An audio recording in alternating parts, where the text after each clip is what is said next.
Welcome back to He's on Fire podcast. Life is crazy. Weird things happen in mysterious ways, and I'm not alluding to anything with Kevin Durant. But it looks like we might be able to get on some other special guests, and life is just quite crazy the way things happen, right? And the way that everything shook out with the Phoenix Suns the last few years in the playoffs is, I'm still kind of speechless about it. But I have an idea. And I want to present it here. I want to present it on this platform and on this podcast. And I want to see what everybody thinks. Now, if anybody read my most recent article that was on azsportsunderground.com, I wanted to hold the owners accountable. But after the owners, who's the ones that are playing? Who are on the court? Who's on the field? It's these guys. And we need to talk about them. DeAndre Ayton, Mikal Bridges, Cam Johnson, Cam Payne. We can throw in there. A lot of things I want to talk about now. He's on Fire podcast. I'm glad you guys can stay tuned. Let's have some fun tonight. Let's go. Urkavici sets. Looks up. And it is caught. Down strong. Blitz coming. Matthews. Palmer extending the play. Crosses the field. Larry Fitzgerald. Larry Fitzgerald is insane to the 4-yard line. Crowder looking, throws it alley-oop. Oh! He puts it down! He puts it down! They're getting a little wobbly. The downfield shot alley-oop. The foot race. They won't get it. Center field. The Diamondbacks are world champions.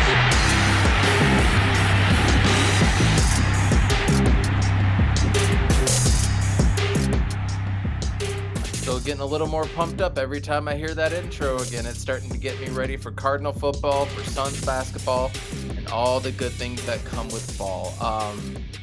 I'm really happy to be back with you guys. I'm really excited about tonight's show. We don't really have a special guest per se, but you know what?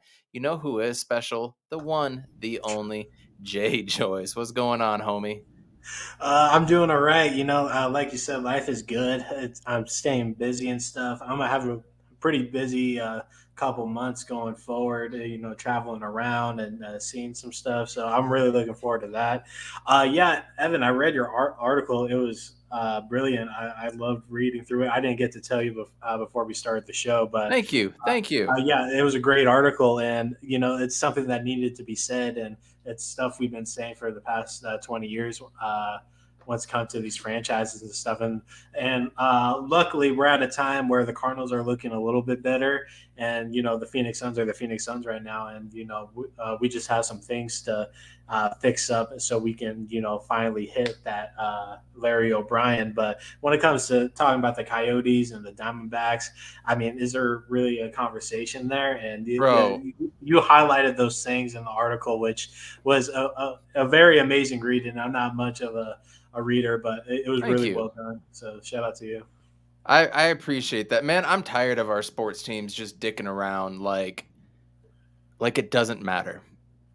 Mm-hmm. And the only thing that matters to them is money. When it comes to the Diamondbacks, I specifically alluded to the fact that they're like the Orioles or the Pittsburgh Pirates, who just put a team out there for the sake of putting a team out there to reap rewards on the back end. Look at the Oakland A's. I mean, I'm sure everybody's seen the movie by now with Brad Pitt and whatnot, and how their payroll is like $38 million, right? Like things like that. Like, why do you have a sports team then?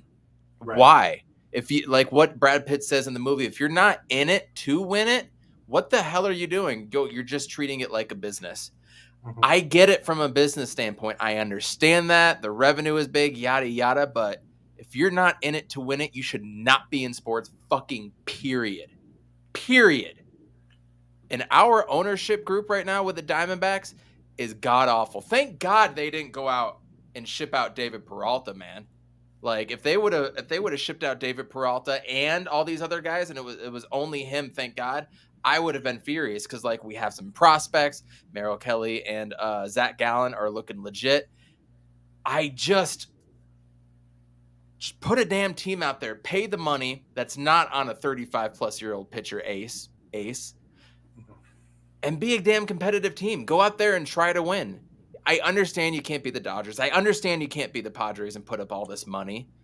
but you got to be able to put a legitimate fighting chance out there. Otherwise, what the hell are we doing? Coyotes, bro, like Coyotes, they haven't had a management team, an ownership group until like now. I believe where they're going, so I want to hold judgment on that right now. I think it's going to be I've said this before, it's going to be a vibe inside that arena with 5,000 people. Like, you need to make sure you go this year, dude. I think it's just going to be a vibe at some games, and I hope I can get out there. I really want to get out there, but if you're not in it to win it, what the hell are you doing, man? Right. I 100% agree. You know, that's always been the frustrating thing about these franchises and stuff. And we can sit here and talking about all the big market teams and all. And like, I've had my critiques with, you know, like Boston and LA and stuff. And they just got away with, you know, the amount of cash flow that's coming in. So it covers a lot of like holes and disparities.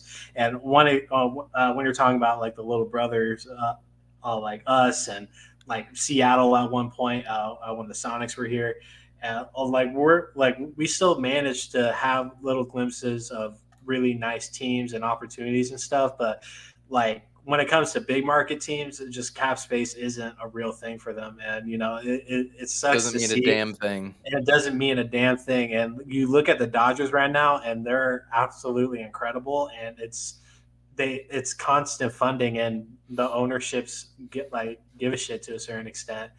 And when it comes to just the bottom of the barrel sort of franchises and stuff, we get dealt bad hands from just leadership decisions, the wrong people in charge, and players not being here fully committed. And it's a whole concoction of things, but it starts from the top. So 100%. 100%. I mean, when it comes to the Suns and Robert Sarver, I mean, obviously he's had his shortcomings. The one thing I will say about him, I don't think anybody could disagree, is that I was happy to hear towards the end of last season, maybe it's middle of the season, whenever it said, like, when your roster gets better, you're going to have to pay out more money, which means luxury tax. And he phrased it in that exact way. And everybody's coming out. They're going to pay over the cap. They're going to pay that additional money on top of it. I was glad to finally hear that. Personally, I think it's because Robert Sarver knows he's in the shitter, and he might only have one season left to be able to get that championship ring. So maybe this is why, until he's forced to sell it or something like that. But I was finally relieved to hear that. So that kind of rolls into everything else I want to talk about tonight, bro, and that's accountability. Like, I feel like fans. Look at the fans in not New England, Philadelphia, excuse me. Fans in Philadelphia, notoriously the worst or the most passionate fans. It depends on how you want to look at it, right? They're either the worst or the most passionate. I call them the worst because in the year they won the Super Bowl, there was the Vikings game. They just got off the Minnesota Miracle, you know, that touchdown by Stephon Diggs, and it was the Vikings at the Philadelphia Eagles. And Philadelphia fans were throwing full beer cans or bottles, I'm not sure which, at a mother and their kid, I think that were wearing Minnesota stuff. Yeah. That shit is unacceptable. So I call them the worst fans for that reason. Some will call them passionate. But the point is, when somebody screws up in Philly, those fans let them know. Our fans will go to the nth degree to defend DeAndre Ayton, even if he would have put up 0 for 13 and 3 rebounds, right? They will go defend him left and right. They will go defend Devin Booker. I think Devin Booker has a little bit more money in his stock, you know? There's a little more leeway with him. You can screw up because you've been an all-star. You've been on the USA team. You had back-to-back 40-point games in the finals. You know what I mean? So I think he has a little bit more leeway. Mikal Bridges, same way. Leeway. For whatever reason, he's never won anything. He's never actually done anything and held a trophy or a plaque and said, I'm the best at this, right? Never been in the all-star game. Nothing like that. But he can't do no wrong. Cam Johnson, kind of the same way, but bench player, I guess. You don't really hold him to that level. Jay Crowder, I feel like nobody cares because Jay Crowder will have your good days and bad days, and everybody just completely accepts it. And, like, it's okay. Chris Paul, when he's good, he's the point guard. When he's bad, you're a waste of money. Campaign, we can talk about him. Dario Saric, hopefully coming up. So all these things. But I really want to talk about Mikal Bridges first because we've we've beaten DeAndre Ayton to a pulp on this podcast. No one defends but the Ayton stands. Yeah, and then that it takes over Suns Twitter, and then you get the racist comments, and then you get the people on this side and the people on this side, and then we're fighting against each other, all that stuff. You're right. No one defends it like the Ayton stands. But Mikal Bridges, man, he's gonna go and give you a 28 point, 10 rebound, 5-6 steal game, right? And he's the god. But you're also going to get 5 to 6 games of him not even making an impact. I want to start with Mikal Bridges for that reason. He needs to be held to a little higher standard. And I'm going into this like we're not trading for KD, by the way. Like, this is the team we have. We're going to run it back. Maybe make a small trade for something else. But this is the team we have, right? So give me your thoughts on Mikal Bridges, holding him accountable. What level of accountability do we hold for him too? And I want to hear from the chat. So you guys speak up. So yeah, I want to take this back to when we lost the finals a couple of years ago, and some of the narratives after the finals finish to help the Suns for the future was we need to step up in the big department, and it was trying to find that third scorer. And it's just kind of the mass consensus among Suns fans is that one of the twins should be able to step up, and we saw glimpses of that going into the season after and stuff. Mikal, one night he would drop 26, next night like 15, but he had 10 boards and stuff. And then Cam Johnson, after Devin Booker and Chris Paul were out, he stepped up huge in that Knicks game. And even before that, he was one of the most efficient guys coming off the bench or just in the league in general. So going into the playoffs, I think all of us had the expectations that at least one of these guys are going to step up. And when we got into the first round against the Pelicans, like Mikal did win us a game. Mikal and Ayton together, they did win us a game.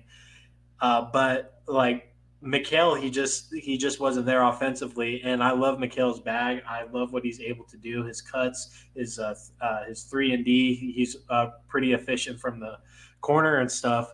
But like he was just disappearing a lot. And when we got into the Dallas series, man. Like when we got into the Dallas series, I mean, he averaged a negative plus minus, and he only averaged 9 points and 5 boards, and like 4 of those boards are. Wait, say that again. I didn't look because I've tried to block that out of my memory. Mikal Bridges averaged 9 points in the Dallas series. Did you just say that? Yeah, he averaged 9 points and one of many negative plus minuses in that rejected. Series. And he averaged close to 5 rebounds, but 4 of those are defensive. So, like, there was just a lot of opportunities for Mikal to step up, but it just never happened. I'm not gonna put Mikal Houdini Bridges. Houdini Bridges. That's good. And like Mikal, he's a starter. He needs to be able to, step up in those moments like that when Book is getting double teamed. They can't dish out to anywhere. What's going on? Shout out Suns Geek. Thank you, man. We appreciate you. Thank you. And shout out to Blooded too. Whole bench does need to step up. P-Dog and Sonia and Darth Voida was in here a second ago. Westfo, we appreciate you guys coming in. So let me know what else you guys think about Mikal Bridges. Go on, JJ. Sorry, man. Oh, no, it's all good. But yeah, like you're starting 5 and the number 1 seed just in the league in general. Like you should be able to, on a dime, be able to put up the points that you can, especially if Chris Paul is not necessarily the number 1 option or even 2 most nights. So like when Ayton isn't getting fed, Mikal should have stepped up 100%, but it just wasn't happening. I'm not going to put a bunch of the blame on him, but dude, you're in the starting 5 and the number 1 seed in the West, number 1 seed in the league. And he should have been able to really exploit the Dallas defense, considering Tim Hardaway Jr. was out. And, like Jalen Brunson's defense isn't all the way there. I mean, he's undersized. And now I'm spacing on their wing players, Dallas's wing players, but they're not the best defenders either. And Mikal just kept on getting Dorian Finney-Smith Dorian Finney-Smith and The ginger guy. What's his name? I'll look it up. Like I forget Bertans. too. I've Bertans. Bertans. I've blocked this out if you Yeah. can't tell. And So now don't forget they're gonna have Christian Wood. So yeah. So like Bridges, like going forward, if Katie stuff aside, we're not even going to adjust that. He needs to be the third option if Cam Johnson isn't in the starting five.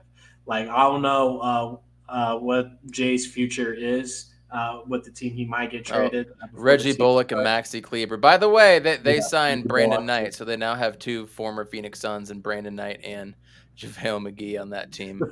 Technically Christian Wood, who is a summer Sun, but you know. Reggie Bullock was the other dude, by the way. Oh yeah, right. Like after the DA, I agree with Sonia. Let's blame COVID instead. Yeah, I'm going off the Athletic here. Like Luka didn't look right those first two games, and then we looked pretty off after those two games. So I mean, I'm not gonna put all my chips on us getting COVID, but like it would explain a lot. But where, like, I'll go on record and say multiple times, something weird was in that series. Something didn't feel right at all. Something was off. Just the whole series. It's still unbelievable to me. But moving past that, where is Mikhail's ceiling? And how much should we hold him accountable to this? Because let's be honest, his moves are slashing, spot up threes or a couple contested threes. And if he does it, he's taking the ball and he's crossing over with a step that way. And he's going. So he's always taking a front step going forward. And everybody saw that in the playoffs. It's like he didn't develop anything else. You know what I mean? Mm-hmm. He was going to do the pump fake, was going to do the step out and try to get to the paint for a little floater or a little midi. And there was like nothing else. And everybody knew it was coming. He's 25 now. He's 25. So at what level are you holding him accountable from here on out? Because, I mean, for me, man, he's right there with Ayton as far as importance. And a lot of people put Mikhail above Ayton because he is a wing player. This is a wing league. It is a 3-and-D league, right? So at some point, you have to hold that barometer up a little bit higher to him. And if he's not stopping anybody like he did in the playoffs, he's got to step up on the offensive end. 9 points a game? God damn, dude. So tell me your thoughts. You are spot on. Like, what Voida said here, defensive player of the year. But I think Mikhail can be a little more than that. I mean, he's a top 50 player in the league right now. He could be a top 30 if he, tweaks some things, if he can deepen his offensive bag. And when it comes to any type of handles, by the way, any type of handles, if he can get some KD ISO stuff going on with him, like the dude's unstoppable. But with Mikhail, my biggest issue is like, I don't know if it's a coaching thing or it's a him thing or just a leadership thing. But when it comes to like the Dallas series, let's say, like this even happened in the Pelican series, that for some reason Mikal Bridges was constantly off of the main assignments.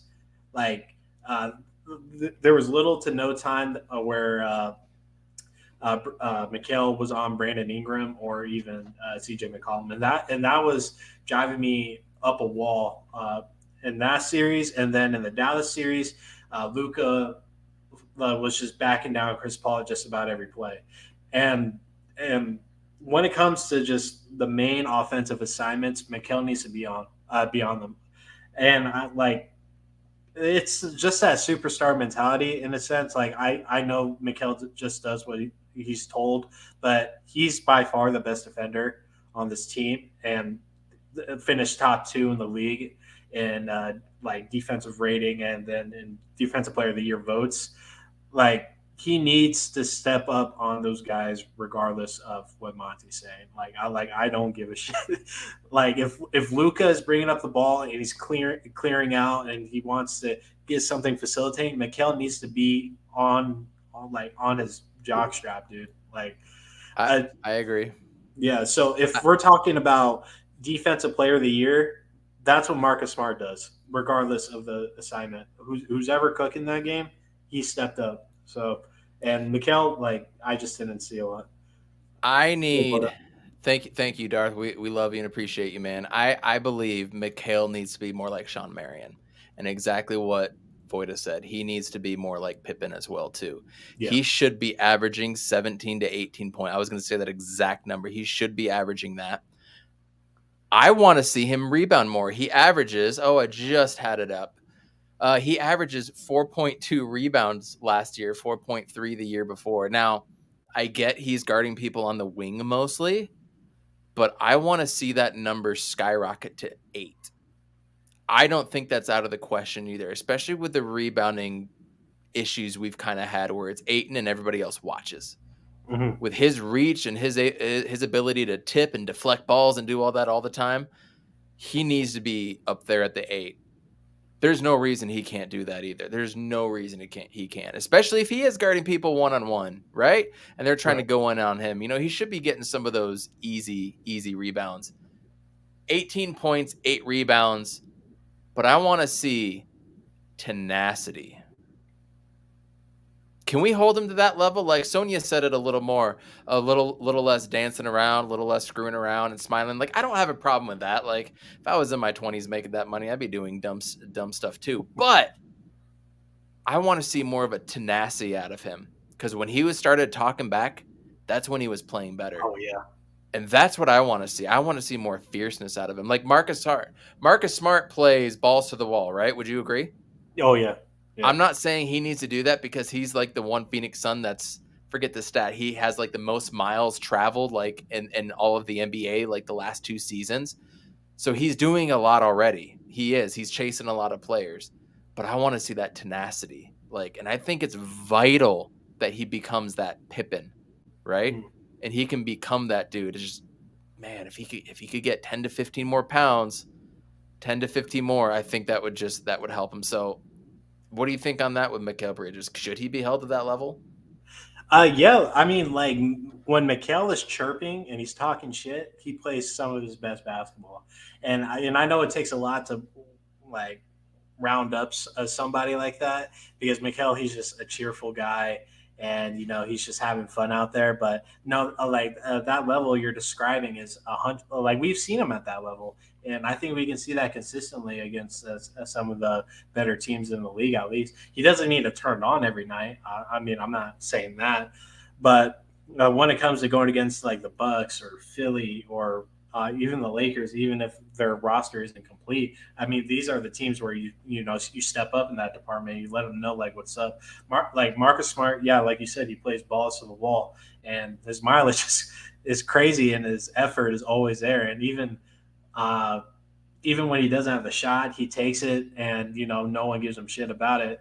And I think that's kind of the main reason why Marcus Smart won Defensive Player of the Year is because of the overall effort he puts in every game. Totally has nothing to do with Boston and an NBA agenda at all, for sure. Yeah, oh yeah. We don't need to get into that, but but like Mikal, like his ceiling is really high, and I think it's a lot higher than what people. Are from an outside point of view are expecting. I mean, I've been arguing with fucking Boston fans for like 2 weeks about Mikal. I'm sorry. Or I know, just his team in general. But if they're not going to watch the games, then like, what's the whole point of talking about it? So, like, Mikal's ceiling is high. He can be a vital piece to any team in the league right now, and he can even be a top 2 option in some of the maybe bottom quarter of the teams in the league. He just needs to step up in a few departments, and we're not going to ask a ton because he does a ton already. If he just tweaks a couple things, he can be amazing, and we won't have to talk about him. Real quick, the one and only the Cardinal Rule Joe is in the house. Good evening. So, great plug here to make sure everybody go check out azsportsunderground.com. I'll be dropping an article in the next day or two. I have a good idea for this one coming up, and I'm excited to share it with everybody. So, not going to have any spoilers yet, but I think it's going to be a good one. John Suggs has a good question. Do you think Suns stay with Shamet? Shamet is embarking on a new 4-year deal worth $42.5 million. However, Less than half of that is guaranteed with team holding power over the deal 24, 25, and into 26. I think he should go. I've seen enough. I didn't see anything on defense that makes me think, oh, you know what I mean? I didn't see any playmaking ability. He has a weird looking shot that doesn't look like it's a smooth jumper at all. I'm good with him going. I mean, do you feel the same, Jay? Yeah, just about. No. I'm not going to kill Shamit because going into the season, I thought it was a great pickup, considering his previous track record with the previous teams he was on, the Nets and the Clips and so on. And he was pretty consistent, even though the percentages were the same. His shot attempts were a lot lower than they were when he joined the team. And I expected a little bit more. I thought his defense was pretty solid this year, but I mean, it seemed like everybody scored on him. It's just because he's a little bit undersized. But I definitely think he's going to be a piece to trade going forward. He's definitely going to be on the top of one of the main pieces we distribute out. A lot of people were contract money, clouding that contract, that extension right away and stuff. And when you look at the numbers, it seems really bad, but I think when you really look at the full landscape of everything that's going on with this team, I think Shamit's contract is kind of perfect for the situation right now, especially if we're shipping them off. So another team would have to deal with that. I don't think he's going to stay any longer, at least I think at max one more year, or at least until the trade deadline possibly. So I've been disappointed of what I've seen from Shamit this last season. Maybe he just had a bad season. I don't know. But we're in championship mode, and if he's gonna be, we don't got time to develop. Yeah, we don't have time to deal with this and stuff. I think he's a good dude. His name's Landry. We just gotta move on. So, great comment by Westville. Jay Crowder is our only goon, and he wants out. Westville, do you know anything that said that he wants out? I know there was a lot of stuff coming out that was y'all need to upgrade the power forward position. Yeah, that's it. That's what it's going to be. He was saying that sarcastically. I think he probably knows he's on his way out because of the KD deal potentially. Same with Shamit and all these other dudes. I was surprised that Cam Johnson was making some appearances at Mercury game and stuff, considering he's probably going to be one of the guys going out too. And he's like, yeah, it's a business, it is what it is, but I love Phoenix. And it sounded like he already had one foot out the door, but has anybody actually seen where he wants out or anything like that? Because if we're going to run it back, I'm fine with him being there. I would like an upgrade at that position. I just don't know who it would be at this point, but it definitely feels like the NBA is on hold for things. So LeBron James today re-upped an extra 2 years for 47 point whatever a year. It's 96 total guaranteed or 7 or something like that. Highest paid player right now. Dan Duarte, our good friend, also tweeted out dominoes falling. It was a GIF. I don't know if you caught that. Yes. And this was one of the things that we were looking at, if Kyrie leaves, KD wants to leave. That's for sure going to happen. Right. Mm-hmm. But if Kyrie stays, then KD will stay, but that will piss off LeBron, right? Because LeBron wants Kyrie. Mm-hmm. So let me get this straight. If LeBron is staying, that means he believes in what's going on in the Lakers organization for 2 more years, probably his last of the 3 years, right? That roster is hot garbage. So something else has to be in the works, and you would imagine it's Kyrie. Is that correct, Jay? Are we on that right assumption at this point? Yeah, it has to be, or LeBron is clocked out and he just wants to cash in. It's one of those two, because I just don't know what else they'll do to revamp this team. I mean, they did get Thomas Bryant, which is a nice addition, and if Anthony Davis goes down, I mean, they have a really solid center to back up him. But I think Russ is completely checked out. I think the Lakers want to move on from Russ. I think Russ doesn't want to be there because he has to play defense now. They told him, we want you to play defense. And be more efficient from the corner. And Russ has never been too efficient from the corner either. So wild shot.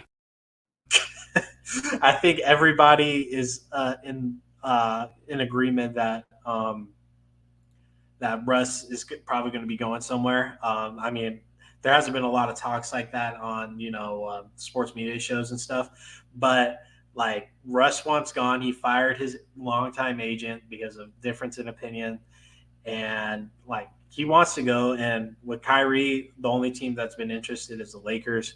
LeBron and Kyrie together are a nasty duo, one of the best duos in NBA history. And I think the only guy that can keep Kyrie in check and playing is LeBron. Bro, So, listen, Ben Simmons to Utah, yeah, Kyrie to LA, yep, Russ Spider to Brooklyn, yep, KD to the Suns, and then Cam Johnson, yeah. Shamit, Dario, Jay, picks. Picks go to Utah. And there you go. New York. Yeah. I mean, the thing is that for Spider to leave, that means like a Jordan Clarkson or Bojan Bogdanovic will have to, come to us, and then Utah will want picks back. Mm-hmm. Lakers have no picks, so Brooklyn's going to have to send those picks over. So instead of us giving them a bevy of picks, how about you keep those picks and we'll give a bunch of picks to Utah then, and you can keep the ones that you currently have, plus one or two pick swaps, whatever it may be. And now you're not giving up picks for Donovan Mitchell. Now you've upgraded. Now you just got rid of Ben Simmons and Kyrie for Russell Westbrook with one more year and Spider. They're your all-stars. And you keep draft picks, and we just give them all to Utah, and which is what they want. But what do I know? What do I know? The longer this does drag out without any moves, without a Spider trade, without a Kyrie trade or Russell Westbrook trade, the more it sounds like the Suns are going to get KD, because schedule release, right? Schedule release just came out. No KD and Kyrie on Christmas. No KD, Kyrie opening night. No KD, Kyrie, Martin Luther King games. But the Suns have all those games? They cut their national televised games in half. It went from like 30 to like 15, 19, something like that. There's still a few good free agents out there. Not sure how the money would work, but if we trade for KD, we will need some guys. Yeah, for sure. And I think Dwayne Washington was kind of like something to build off of a Jordan Clarkson model if we weren't able to get him. Like Schroeder. I mean, they play really similar. Dennis Schroeder, he's definitely a guy that I'm eyeballing, and I want to try to go after Vanderbilt. Dude is a rebounding machine. So if we can get him, like if we ship out Jay or something, have Vanderbilt come in and play alongside DA. DA doesn't need to worry about the rebounding aspect, and Vanderbilt can just snatch everything that's going up there. And plus, we're going big. Plus, let's just say KD, Buck, CP, Vanderbilt, DA. I mean, Facu Campazzo, anybody? Hello. Oh shit. Jarrett Culver is still out there. That could be a guy that you can bring in. Avery Bradley. There's your perimeter defensive guy, right? I wouldn't mind bringing that guy in. It says Kent Bazemore, but I feel like he just signed in like Sacramento, I believe. Yeah. Trevor Ariza, Carmelo Anthony. The one thing I also saw is that LaMarcus Aldridge would want to come here then if KD came here, and Lamar. So it's like completing like the full circle of life here for Suns fans. Who says KD's not going to Miami? KD. Yeah. KD don't want to go to Miami. What are you gonna have to do to give him up, and what is left over? You have to give up big name players, and then you got nobody else left on your team. KD ain't going there. Nobody wants Duncan Robinson. Nobody wants Duncan Robinson right now. You're gonna play in the playoffs, dude. That shit was sad. We've said that for a while. So then you got to give up Harrow. Harrow certainly is not enough. So now you're giving up one of Kyle Lowry, which they don't want because he's older, and then Jimmy Butler or Bam Adebayo. And Bam can't go there because of the rule of having the guys on rookie contract that they've picked up or something like that. So he can't go there. So that's why it's not going there. Carmelo Anthony, I saw something that he's probably going to Denver. That'll be tight. That's kind of like the circle of life type of thing too, and that just makes Denver all that scary because then you kind of got a little mystique and and God. stuff going after them. So that's Why? that's interesting. And Roy, what's going on, man? Welcome back. Why doesn't Denver bring back the powder blue jerseys, man?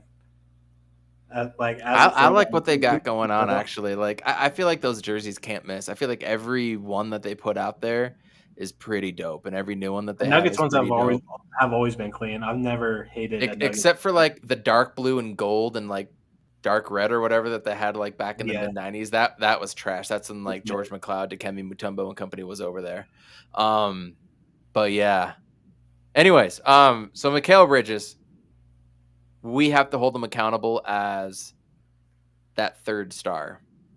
And if you want to put Chris Paul and Devin Booker up there, or Chris Paul or Devin Booker and DeAndre Ayton, and then Mikal, whatever your ranking is, that's fine. My opinion, he needs to be held to a top 3, and he needs to get into his bag just a little bit more, because he's very, what's coming from him, especially he's on the perimeter. If he's covered, the move that's coming. He's got to find something else in his bag. He does a great job cutting. Nobody will say that. His backdoor cuts, phenomenal, superb. Didn't work in the playoffs, dog. Did not work in the playoffs in 2 full series and last year. So if he's not shutting somebody down, he's not worth it, bro. I'm going to say it right now. He's just not. If he's not shutting somebody else down on the offensive side in his bag, he's not worth it. And I love Mikal. Don't get me wrong.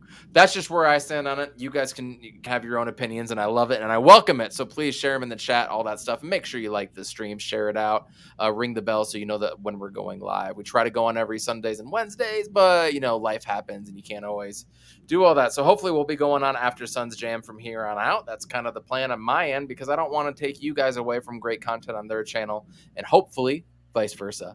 DeAndre Ayton, we've beaten it to a pulp. Let's not get too into it, but he got paid. We brought it up earlier in July. Dude got his bag.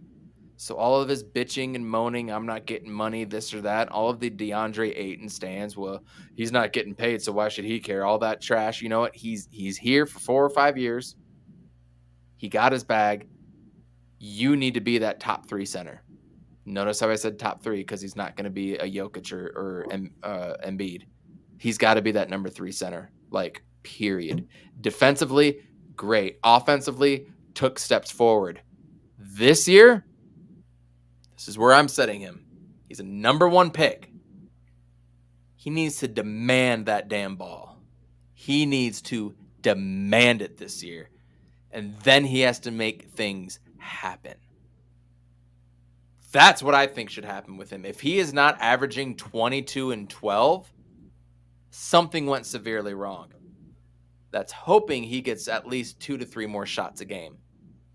Like, I think 3 shots more per game would be where he's kind of living at. I think he was averaging 13 shots a game, and so he needs to average at least 16. And with his efficiency, that's 24 points right there, right? Yeah. But he needs to demand that ball this year. That's where he needs to be at. And if he does that, I think that is the key that will open up everything else. I 100% believe that. But he's also got to have a motor, dog. He's got to have that motor. But demanding the ball kind of does that to you. When you demand the ball and you score, everybody in this chat has played sports at one time. You've gotten hot at one time, right? Whether it's baseball, hockey, croquet, I don't care. You want it to be your turn because you know what you are going to do with it. Everyone's been in that mode, and that's what DA needs to be. But he also still has to play that defense. So 22 and 12, I would venture to say he could average 24. But those shots have to go up. And I want to get into Monty. I want to get into the way he plays and the style. And Chris Paul and Devin Booker kind of shunning him sometimes, which I've gone on record of saying why I think that is. But he has to demand that ball. He has to be efficient. He has to show it on the defensive end. And he has to have his players trust him, his teammates. That's what I think we've been lacking in Devin Booker and Chris Paul. They haven't trusted him. Where are you at with DA right now? Because he's going to be here. He's not being traded. He is here. He is for sure here. he got his bread, man. He got what he wanted. Yeah, it's a little less than what we offered him, and that was a great little spiel there, by the way. But yeah, dude. Like, Hold on. Good spiel. He's on fire. A little late. but dude, you are 100% on the money. So, like, he got his bread. We're past that now. Okay. Get your Hakeem Olajuwon on, dog. From October 19th to January 15th, this is the window where he needs to talk shit. I love when this team talks shit and they just bully people around. I like that's my thing. And like what we saw from DA in that Minnesota game, you remember when he put up his career high? He was talking shit the whole game. He was laughing at Karl Anthony Towns. Are you talking the one we were down like 38 points and then won? Yeah. Yeah, he like Da did this to Cat a couple of times. He's like, "Watch, bro!" Like, and like Da went absolutely off. And when Da and Mikal are talking their shit, they play some of their best ball. And this is the season, or like let's call it a semester, because basically from October 19th to January 15th, that's basically a semester. Like if you're talking about school and stuff. These 2 quarters of the year, Da needs to be a vital piece in this offense and even on defense, but more on the offensive side of things. Like you said, he needs to demand the ball. I want him to bully the mismatches. I want to abuse it. I want like coaches to scramble, try to like throw guys at Da, try to figure something out, because the more guys that are thrown at Da, that's more opportunities for our guys in the corners. A book, popping up for a top of the key 3 or a midi or whatever, and that takes a lot more stress off of Chris, because we're still rolling deep with him. So Da absolutely needs to be the number 2 option on this team, if not the number 1 most nights, because he has top 3 potential. I'm not going to put him in the conversation with Embiid and Jokic, because those guys are in a different lane of their own. If we're starting a different lane, Da can be the front of he's in the driver's seat of the rest of the centers in the perfect mold. Oh, you froze for a second. He has that offensive bag. Yeah, I know. I saw that. And like he's one of the most efficient centers in the league. Okay, and from the most efficient. From the midi, from inside the paint, that 82% efficiency from the playoffs last year, not this year, but last year. He won us a handful of games in that Pelicans series because of how efficient he is. And on the defensive side of things, I mean, he's like second to none when it comes to big man centers. Like he has all the tools. It's just his motor. And yeah. That's what Suns Geek alluded to, and I wanted to go back to his comment. If I can find it. For me, it's the engagement. My thing is, I feel like if he does get those extra shots, which, by the way, he averaged 12 last season and 10 the year before, I would like to see him go up to 15 and add at least 1 to 1.5 threes per game. Like that, I'd like to see that. He shot 36.8% for 3. Let's have him shoot a little bit more. But I feel like if he gets 3 to 4 extra shots per game, that engagement, it's just natural tendency. You would be more engaged knowing that you are getting the ball a little bit more. He's still young. He's still immature. He's still playing video games. And so, again, I think that was part of the issue the last 2 years with the motor, because he knew he wasn't getting it, because I don't know if Booker and Chris Paul trusted him fully, right? So if he's getting those shots, he knows he's going to get it. He starts bullying people. I think that engagement will naturally come out. I don't see a reason why he should average less than 16 shots per game. He averaged 17 on 12. 4 more shots, you'd expect him to get to that 21, 22 mark out of 3 in there, right? I think 22 is there. The rebounding, I'd love for him to get closer to that 11.5 than he had the 10.2 last year. 11.5 his second year. I would love to see that a little bit more. And I've seen a lot of other comments in here. Joe, is it bad that I kind of like villain mode Booker? No, but dog, he is the villain now. He's like the villain of the NBA. People don't like him. because he's good. People don't like greatness. I didn't like Kobe at the time. I didn't like Michael Jordan at the time, right? I didn't like these players that win. Steph Curry. I don't like Steph Curry, right? People don't like greatness because it's not their team. It's not their favorite player, right? Does that make sense? So people don't like that, and I think that's unlocking Devin Booker, and we need to see that from a lot of the Suns. Yeah. We need to see that. I don't want to see them dancing and clowning around, although that's kind of their swag. I get it. They're in the NBA making millions of dollars. Let's fucking dance it up. Like absolutely. But I want to see a revenge tour. I think that's what all of this is culminating to. I want to see a revenge tour that next year. And you know what? If we win a game down by 20 and then we beat them at the last second, I don't want them going crazy. To me, that's like check mark on to the next one, right? Mhm. Winning the first round of the series, playoff series, not good enough. Getting to the conference finals, not good enough. Being up 3-0 in the finals, not good enough. That's what I want every single game. Kind of the same way with the Cardinals too. Like if we go 4-2, 5-2, or whatever to start, I'm gonna sit here and I'm gonna say I don't give a damn. Talk to me in November if they can win 2 in a row. Talk to me if they win 3 of 4 through December, right?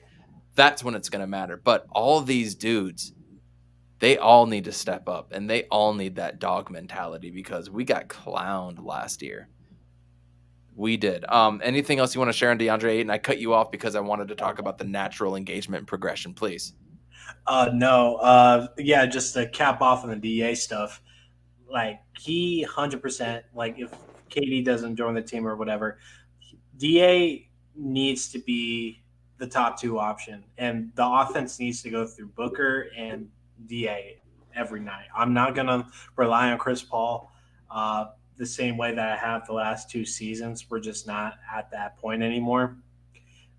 So, like he like I want to see this team as the villains because we're treated like we're one of the most hated teams in the league for whatever. Just lost your audio, dog. Do you hear me? I can barely hear you unless it's maybe me. Your audio just went like super low there for a second, but I'll keep it going. Yeah, you're completely right. We need to see this out of absolutely everybody, and then we kind of turn to Monty Williams, a guy that looked like he could do no wrong, draw up the right play, get the right thing out of everybody, just press all the right buttons. You can go ahead and talk if it's there. Nothing. Hopefully it's not me. What about now? There we go. Now I hear you. It might have been me. Monty Williams, dude. Monty Williams. How much are you holding him accountable? He's the coach. He's the one drawing the plays. Didn't see a lot of changes the last few years when we're behind the 8 ball. Like we saw in the Lakers series last year, right? Like we did a completely 180 turn. Changed everything around. Didn't have to do anything against the Nuggets. Didn't really have to change a whole lot of scheming things with the Clippers and the Western Conference Finals, up 2-0, similar against the Bucks and the Mavericks, and then they turn the 180, and there's no adjustment. And yeah, Jay, there is a little bit of crackling in your audio right now. It could be that cord that we've had issues with in the past, but it's all good. Monty Williams needs to. I don't want to be too hard on him because he has a little bit of leeway too. I feel like he's one of the main guys that has gotten us out of that 10-year rut. You can't show everything this year though, Monty. It seemed like we were doing the same shit in last year's playoffs that we were doing this year. And the league caught on twice. I feel like you can definitely get away with that play style in the regular season. He needs to save stuff for the playoffs. Yeah, you still got the crackling, but we'll roll through it. So maybe if you're not talking, just mute it. Okay. He needs to be able to make those adjustments and save something to the end of the season because it hasn't been there. And that's what's been frustrating for me. Is like it looked like he made those adjustments. He could change this, change that. Remember a game last year against the Clippers? We were down by like 31 and then we only lost by 1, right? There was quite a few games where he was making adjustments. and then to fall flat on your face. So where does Monty Williams stand as far as, holding him accountable? Ooh, Sonia with the hot take. Ooh, bit of a soft coach. Oh boy, call them out. Hold players accountable. Wow, I love it. I love it. Nobody's holding back. I love it. Everybody's pissed.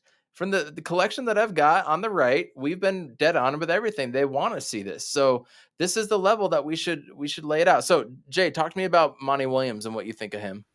Like we said in the beginning of the show, talking about the management side of things, it starts from the top, and when you get past the ownership and the GMs and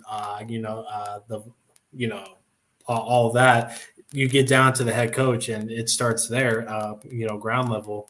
And we've had, we love Monty. Yeah, he's a great dude. He's been through a lot. He's been around the league for freaking ever. He's been under Popovich's system. He's been around some of the best players like in the league.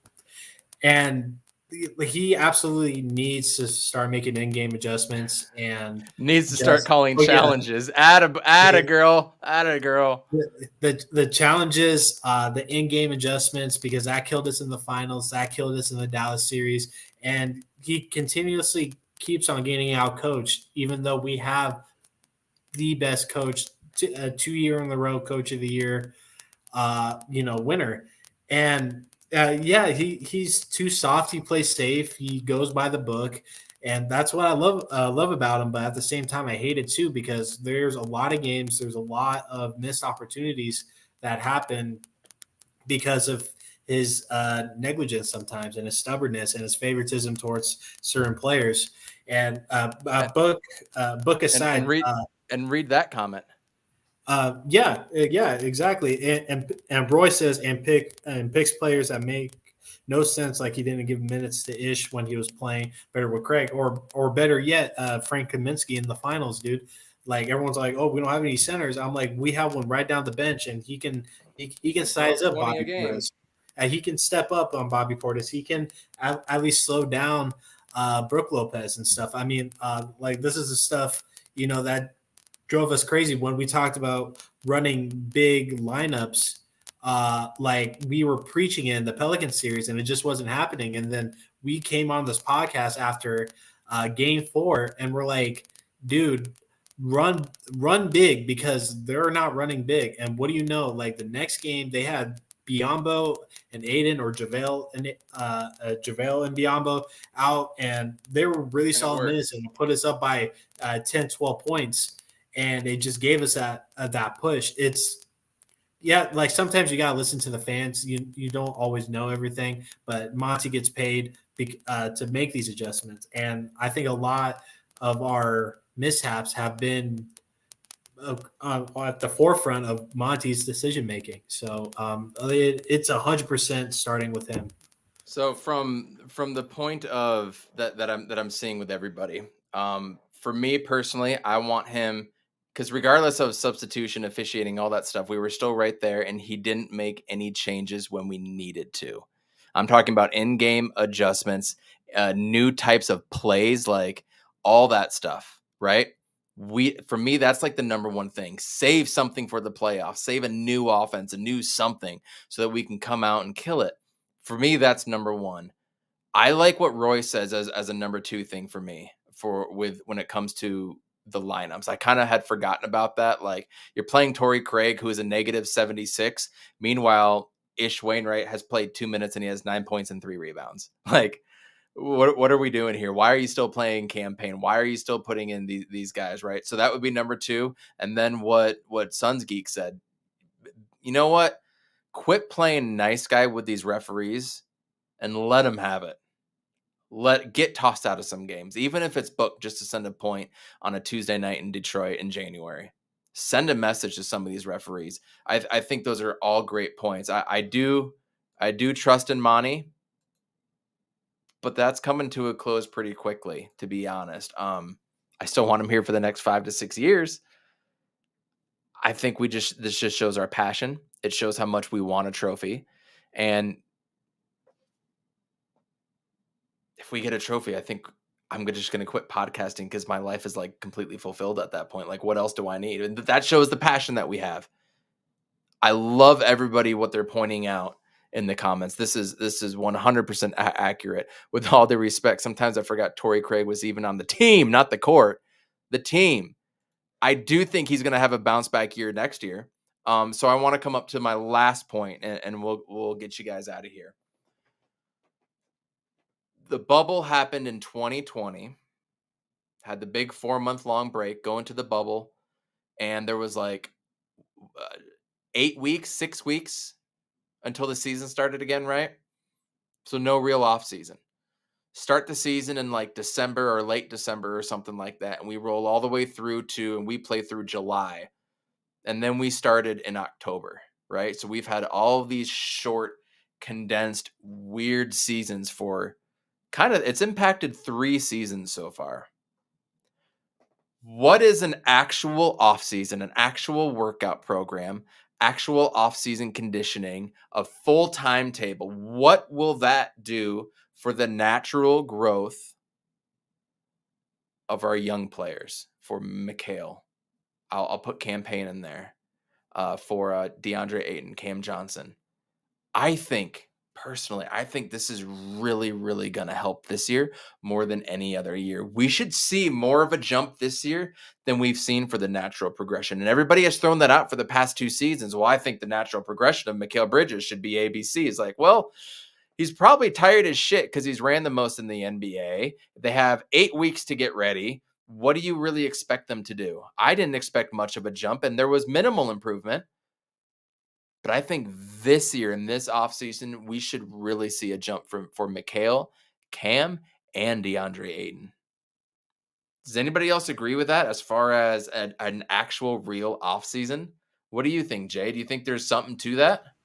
Yeah, I think a lot of our hate, towards this fan base and stuff, and for the team in general, a lot of people were like, oh, like y'all didn't, face, like real competition. People are hurt or whatever. We went through some of, I have a bunch of stuff. It's like in boxes and stuff. He lazy. Yeah, I'm lazy as hell, man.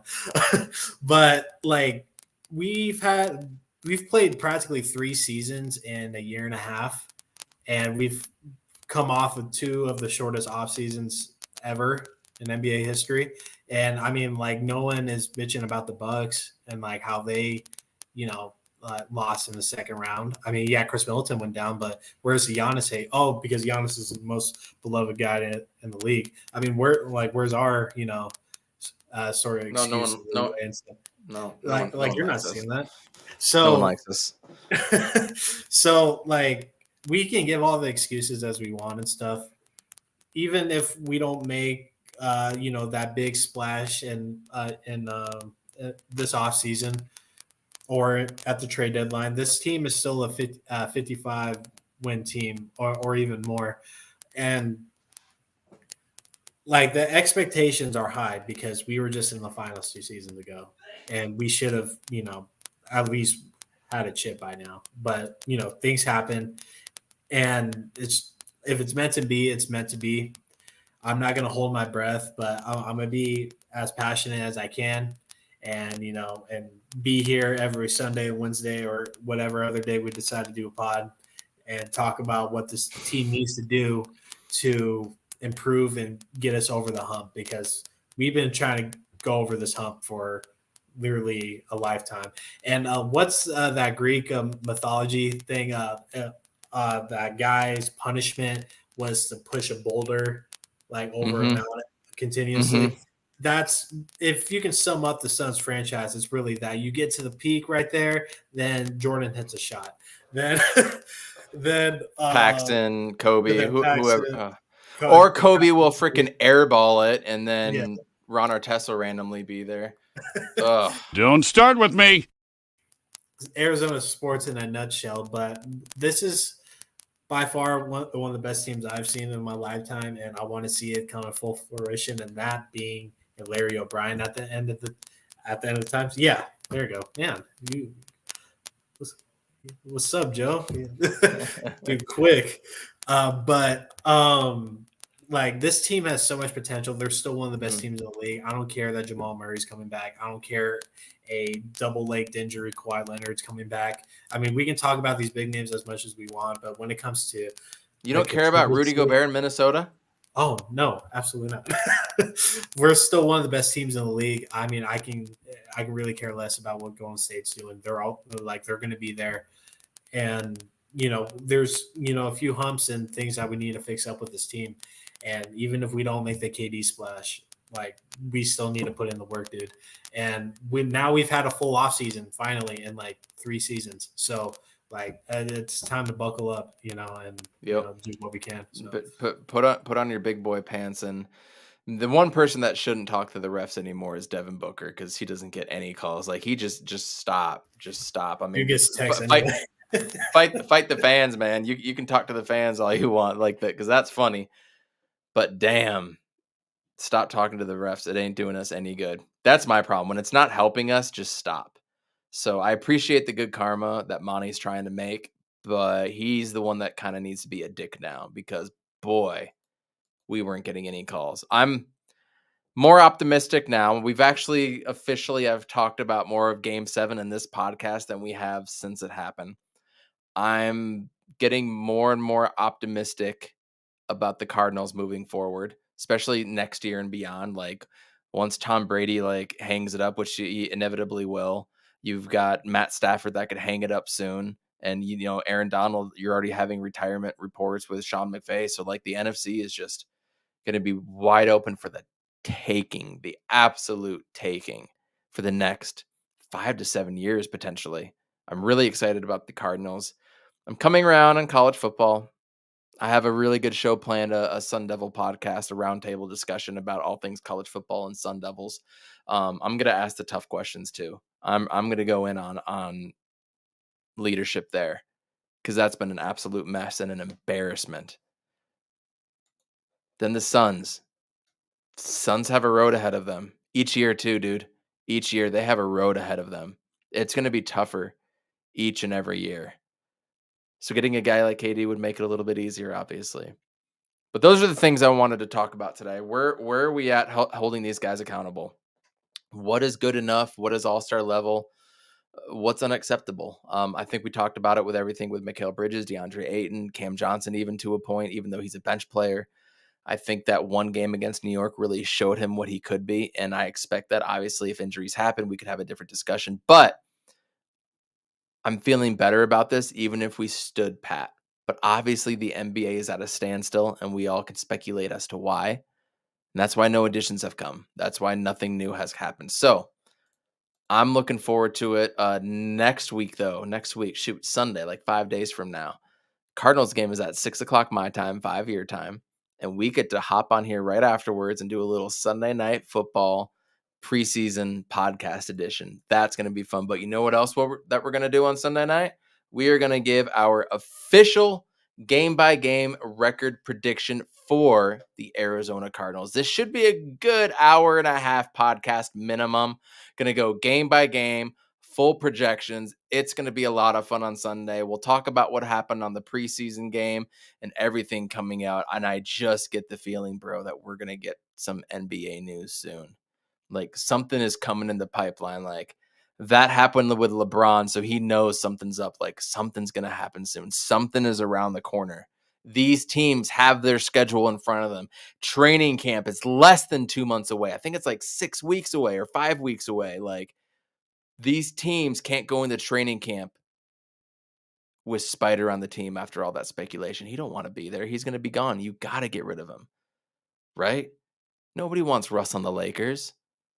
KD has already said he's going to hold out. Okay, maybe he hasn't said that, but a lot of reports say that he has said that he's going to hold out. You can't go into the season with that. So something is coming. I'm excited. You guys should be excited. I can't wait till next Sunday. What about you, Jay?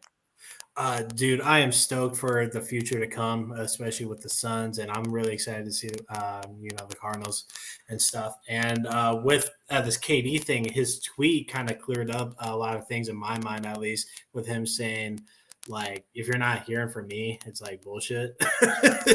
And like the brief synopsis of what he said, and that just made me feel a lot better. And not even if he doesn't become a son, like with all these like sources says, and you go to see who the source is, and it's literally like a New York writer or a Boston writer or a Philly writer, and saying like, oh, the 76ers are in the race, and like all this shit, like him putting out that tweet kind of, I think, really flattened the surface with the trade talks and stuff. And like I'm hoping for the best. I hope we acquire him. I think he's 100% wants to be here. And when it comes to training camp and he doesn't check in, start ordering your KDs, man. Did you see the new KD shoes that came out? The new colorway? No, I didn't. No. It's straight up Phoenix Suns colors. So yeah, maybe you can look it up real quick. Yeah, I'll look it up and try to share it. Yeah, I think it's the KD 15 or 14, something like that. Yeah, they're the 15s, and I'm looking at them. I actually see them in all different types of colors. The newest colorway that just came out was like straight Phoenix Suns colors. Huh. I got to try to find it, or maybe you can find a post and send it to me soon. But that's an interesting little tidbit. But I just Arizona sports in general, just football and basketball. I'm really looking forward to what the future is. I think we have a very exciting Cardinals team. I mean, we're just offensively loaded, and one of the guys I'm watching out for is Greg Dortch. I'm hoping that he makes the final roster. That'd be nice. And like we really utilize him because he looks like a straight dog. I think Kyler is going to step up. When D-Hop is officially back, I think this team is going to be absolutely crazy. Planet Orange deserves a top 10 player. You talked Cardinals for 1 minute and we already lost 2 viewers. Like whenever we talk about Cardinals, our viewership just plummets. But these two teams have so much potential. Torch the torch. We got dude. My son is running around now, so we got him a couple not fucking what do you call it? Just like sleeveless shirts, right? Yeah. And he goes around and he's like, I look like Devin Booker now. So he's saying, it's like, oh, are you Devin Booker? He's like, no, I don't have a number 1. So it's just he's going around and talking about how he's Devin Booker because I have a jersey and everything. I am going to take him to a game this year. November 18th is when they're in town for the Jazz, and they're not going to be as good this year. So I'm looking forward to taking my son to his first game as well too to see Devin Booker. I'm gonna tweet at KD probably in the next day or so, and just I'm gonna send him a screenshot of the shoes and tell him October 19th against Dallas. Can I wear these to the season opener and stuff? And hopefully he likes and retweets it and kind of go. Confirms it. Man, season opener against the Mavericks. I think a lot of people want that to be a revenge game, but don't read into that.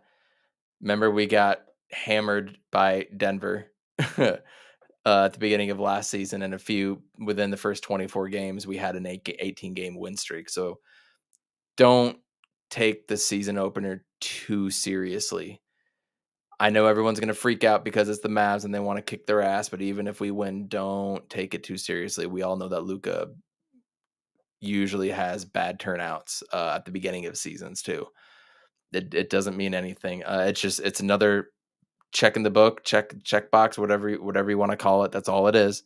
Don't get too crazy, but it will be good to get out and actually see some Suns basketball. But we got to get out of here. I've got a big day at work tomorrow, and then we're going up to the lake one more time before my wife has surgery next week. And then it's all daddy daycare all the time for me for the next 6 weeks on. So it's going to be challenging, but here we are. Life hands us strange things to deal with, and here we are just going through another challenge, and hopefully she'll be healthy afterwards and everything will be good after that. So, man, a lot of good things coming up. It's the final countdown. We're 2 weeks away from NFL season. We're a few weeks away from NBA training camp. The new shows are coming out. Fall just keeps getting closer. It's hot as hell today, but it's going to start cooling down even more over here. So we're going to get out of here. Thank you, everybody, for joining. Don't forget to check out azsportsunderground.com for all the latest Cardinals and Suns articles coming up. Check out ASAP Sports as well, too. hit the like button, subscribe, share us out. 256 subs is not a lot to you guys, but man, we really truly appreciate it. So please share us out and ring that bell so you know when we're going live. So if anything does happen, we will come back live. We've been waiting. We have these thumbnails and everything waiting until some news breaks. So hopefully something does. Thank you guys for coming out. It's been a blast tonight. As I said, I was excited for a great episode. Lo and behold, there we are. You guys were active in the chat, and we appreciate y'all. He's on Fire Podcast. We'll be back on Sunday with a Cardinals preview show. Thanks for coming out. Appreciate it, guys. Urkavici sets. Looks up.